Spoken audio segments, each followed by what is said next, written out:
Got a minute? Let's talk about how to lower your car insurance premium. We want to help you find ways to save money while still getting the coverage you need. Check out these tips to get started.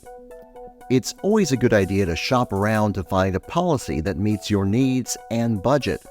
To compare several insurance companies, complete a driver profile on helpinsure.com. You'll get sample rates and can compare policies. Then contact your top choices to get quotes. Discounts can help lower your premium. Companies may offer discounts for safe drivers, using anti-theft devices, or having multiple policies with the same company. Are you a good driver? Safe driving habits could save you money on car insurance. And how's your credit?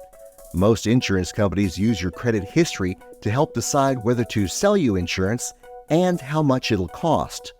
Call our helpline if you have questions or need to check the complaint history of a company.